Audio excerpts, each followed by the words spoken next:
moving right along, let's kind of talk about hormones, because I think that one, there's a lot of disinformation about hormones, but two, I think that some of the information that gets out there about how hormones increase muscle mass or whatever is a little bit confusing, a little bit obfuscated, and a little bit cloudy and muddy, right?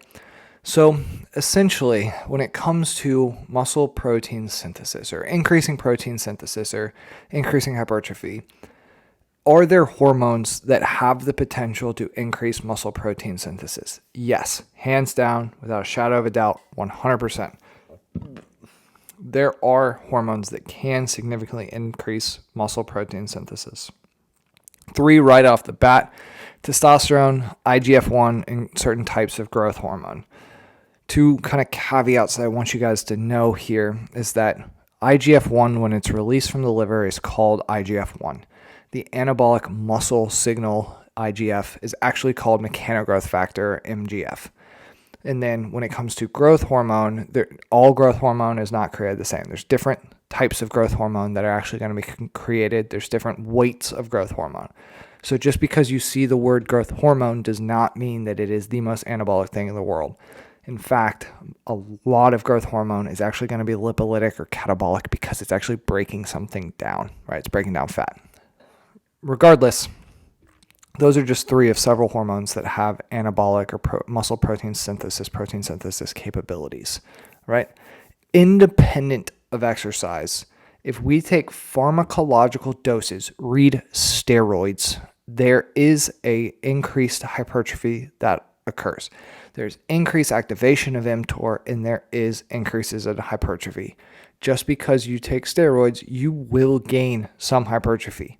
Now, is that to say that if you take steroids, you will look like a massive freak show bodybuilder? No, not at all. You don't have the fortitude to do it, I would bet.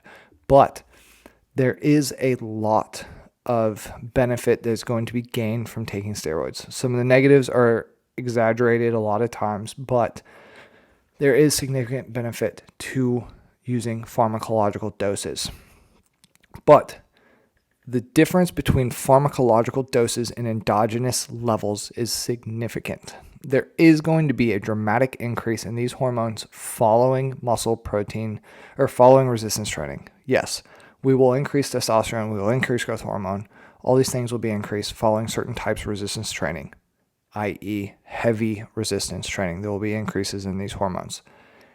Does that mean that the hypertrophy that results from this increase in hormone signaling, does that mean that the hypertrophy is going to be a direct result of that increase in hormone? Not necessarily, right? So this is where things get a little bit goofy and where things get confused in the real world, right?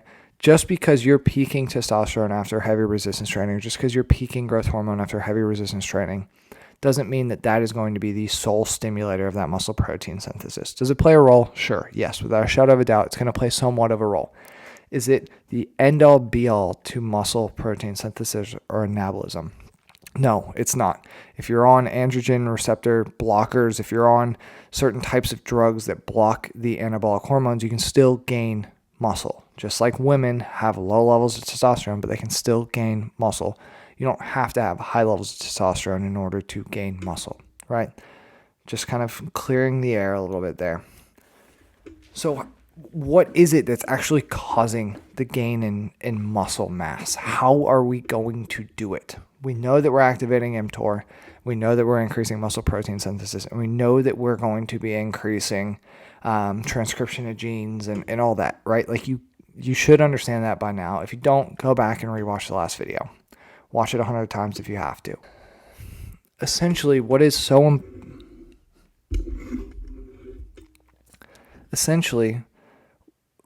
we are seeing and what we are talking about is that there is an increase in nuclear signaling. There's an increase in DNA writing. There's an increase in anything having to do with the nucleus of the cell, right? It is being increased. And what satellite cells are pluripotent stem cells. So they are literally stem cells that sit right about the sarcolemma, right along the edge of the muscle fiber, and they are just sitting and waiting to be activated, sitting and waiting to be told what to do. It just so happens that they tend to, in muscles, become nuclei. The more nuclei that we have, the more ribosomes we're going to be able to use. The more ribosomes we're able to use, the more protein we're going to be able to create. The more protein we're able to create, the more actin and myosin bonds that we can have. The more actin and myosin proteins that we can have as well. The more force we're going to be able to produce, the bigger our muscle cross-sectional area, right? There is a fixed number of nuclei that can be working in a fixed amount of sarcoplasm or a fixed amount of a muscle cell. If we mess that nucleus number up, then we mess up how much protein we can create. So in order to maintain something that's called the myonuclear domain, or the amount of muscle mass and the amount of muscle tissue that each nucleus contains, in order to maintain that, we're going to have to activate these satellite cells. And that activation of these satellite cells allows for us to keep up with the amount of transcription that is going on, the amount of protein writing and reading that is going on. So, if there's such a heavy reliance on genetics or the use of genes to produce these muscle proteins, then it seems to be that there would be a high level of genetic influence on how much hypertrophy you can get from resistance training. And if you were thinking that, oh my gosh, you are so right. There's up to 80% of the variation that occurs with hypertrophy is due to genetics, right? 80% of the variability in muscle mass is going to be due to genetics or heritable traits. So if you come from a couple of really skinny parents and a family that's got really terrible muscle mass, it's going to be really hard for you to put on muscle mass. If you come from a family that's naturally just jacked, then you're probably going to be fairly jacked, right? When it comes to these genetic responders, we essentially have three different groups. We have high responders, moderate responders, and then low responders. High responders are going to really respond well to the stimulus of resistance training.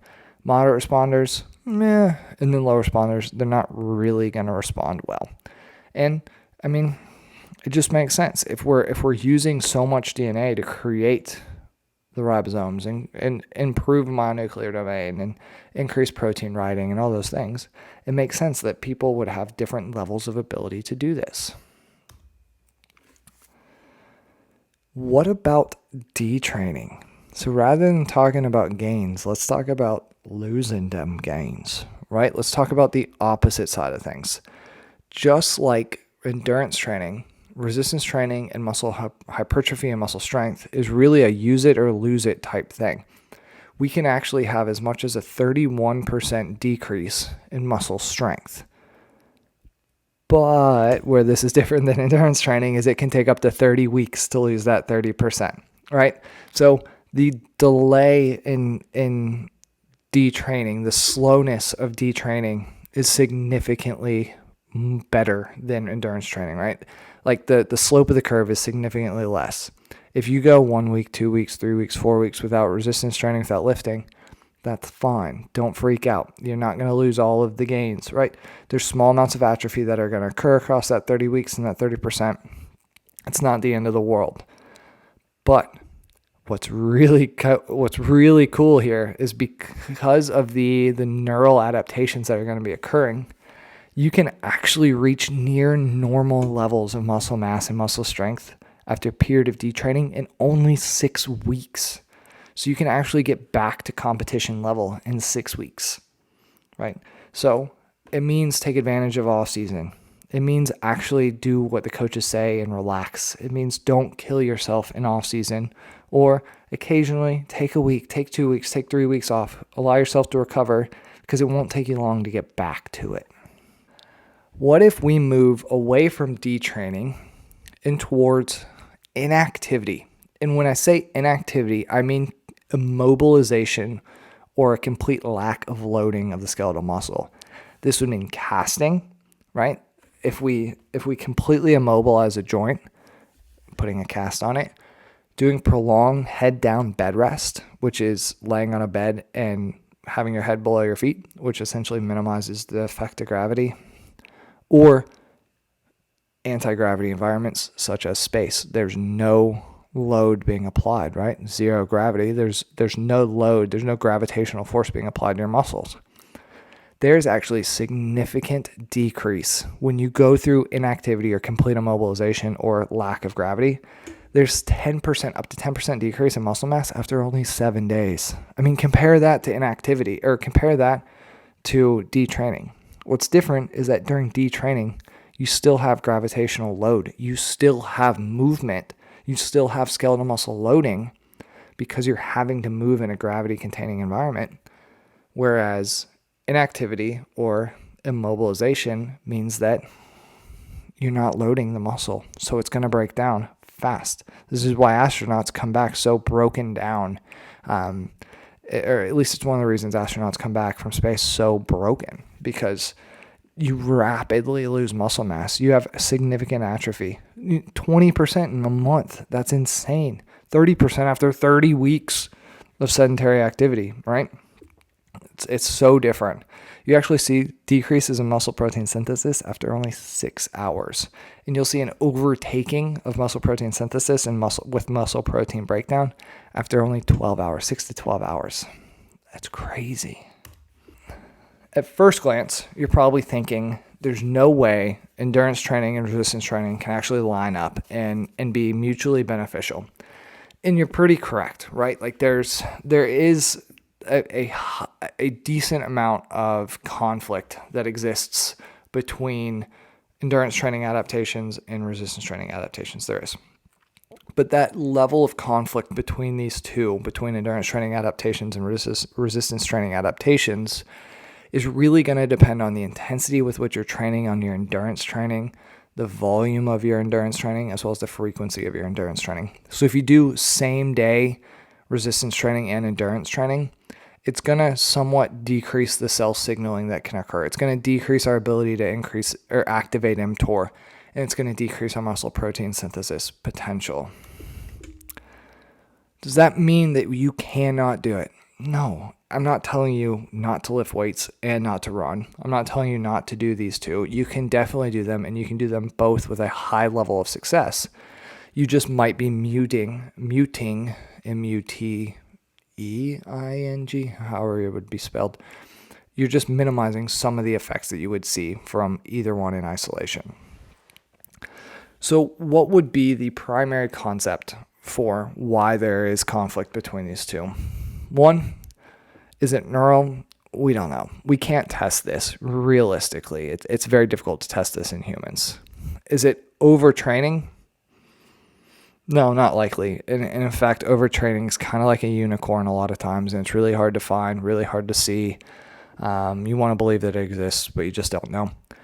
And then the major one is going to be decreased muscle protein synthesis. So essentially, doing concurrent bouts of exercise with endurance training and resistance training is going to kind of minimize your muscle protein synthesis rates. And if we minimize that muscle protein synthesis, that means we're not going to be peaking it for that 3 weeks, which means we're going to be blunting some of our anabolic effects. So that's resistance training physiology. I hope you guys liked it. If you want, reach out to me. I'm always here. Eat your protein and get big.